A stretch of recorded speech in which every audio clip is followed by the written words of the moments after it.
शिवेन एक सख्त सा लड़का एपिसोड 10। नमस्ते दोस्तों, मैं हूं आपकी दोस्त और इस कहानी की लेखिका आरजे पूनम। पिछले एपिसोड में आपने देखा कि कैसे पायल ने अपनी विरासत की तलवार उठाकर कालू और उसके गुंडों के छक्के छुड़ा दिए, लेकिन जब वह गुस्से में शिवेन के कैबिन में पहुंची तो शिवेन की बातों और उसकी आंखों में छिपे सच ने उसे हिलाकर रख दिया। आज देखिए क्या शिवेन सच कह रहा है और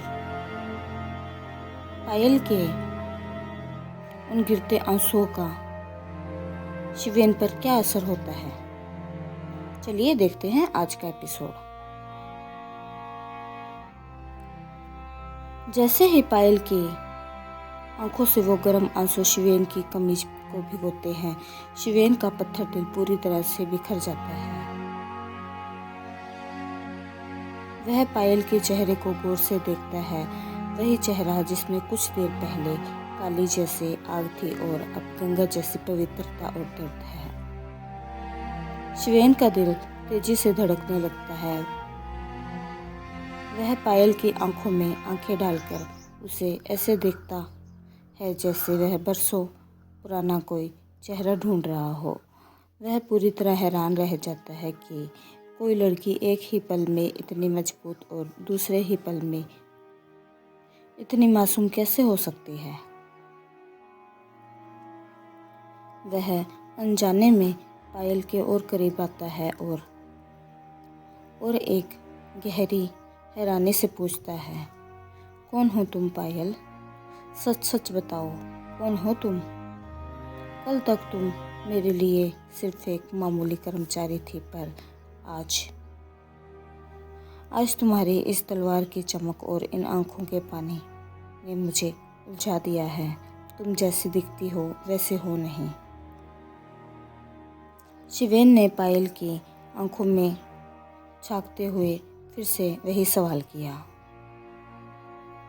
तुम जैसे दिखती हो वैसे हो नहीं पायल। आखिर क्या रिश्ता है तुम्हारा इस शहर से और कालू गुंडे के पीछे वो तीसरा हाथ किसका था?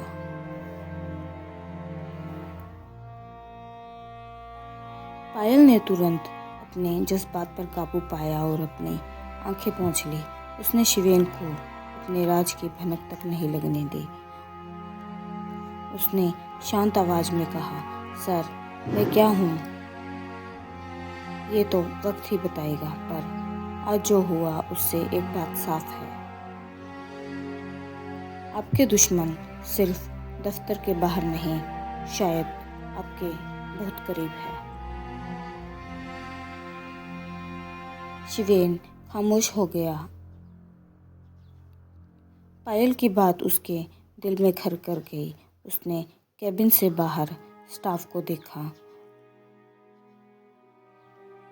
मैनेजर, चपरासी, बॉडीगार्ड, उसकी नज़रें हर चेहरे को टटोल रही थी, पर गद्दार का चेहरा अभी नकाब के पीछे था। शिवेन को पहली बार डर लग रहा था। उसके अपनों में ही कोई भेड़िया छिपा है। शिवेन की हैरानी और उस गद्दार के खौफ को पीछे छोड़कर पायल तेजी से दफ्तर से बाहर निकली। उसकी आंखों में अब आंसू नहीं, बल्कि वही राजसी तेज था। वह सीधे अपने घर नहीं गई, बल्कि उस गुप्त ठिकाने पर पहुंची जहां वह हर रोज अपने खास लोगों से मिलती थी। जैसे ही पायल ने उस पुराने दरवाजे के अंदर कदम रखा, वहां पहले से इंतजार कर रहे उसके सबसे भरोसेमंद और खास मंत्री जी तेजी से आगे बढ़े। उन्होंने पूरी श्रद्धा के साथ सिर झुकाया और कहा, राजकुमारी की जय हो। आज की क्या खबर है राजकुमारी जी? पायल ने अपने तलवार की मुठ पर हाथ रखा और गंभीरता से पूछा, महल के क्या समाचार हैं मंत्री जी? क्या वहाँ सब सुरक्षित है? मंत्री जी ने फिक्र के साथ जवाब दिया, महल में आपकी वापसी का इंतजार हो रहा है, पर यहाँ शिवेन के दफ्तर में खतरा बढ़ता जा रहा है। वो भेड़िया आपके बहुत करीब पहुँच चुका है। हमें महल से खबर मिली है कि वो आपके गद्दार और शिवेन के बीच बढ़ती नज़दीकियों से डर गया है, इसलिए उसने आज आपकी जान लेने की कोशिश की। पायल की आंखों में चमक आ गई। उसने खिड़की के बाहर देखते हुए ठंडे स्वर में कहा, उसे कह दो कि राजकुमारी के खून में डर नहीं, बल्कि उन गद्दारों को मिटाने का जुनून दौड़ता है। वो भेड़िया चाहे जितना भी छिप जाए, पर उसका अंत अब मेरे ही हाथों होगा। शायरी। मासूमियत के चेहरे पर विरासत का नूर है, वो जिसे कमज़ोर समझा वो शक्ति का नूर है। महल की वो राजकुमारी अब जंग का आगाज करेगी। पत्थर बने उस शख्स पर वो रूह बनकर राज करेगी। दोस्तों, दफ्तर की मामूली सी दिखने वाली पायल अब अपनी असली पहचान राजकुमारी के रूप में सामने आ चुकी है। मंत्री जी की चेतावनी और राजकुमारी की जय हो के नारों के बीच अब एक नया युद्ध शुरू हो चुका है। कौन है वो गद्दार जो पायल की जासूसी कर रहा है?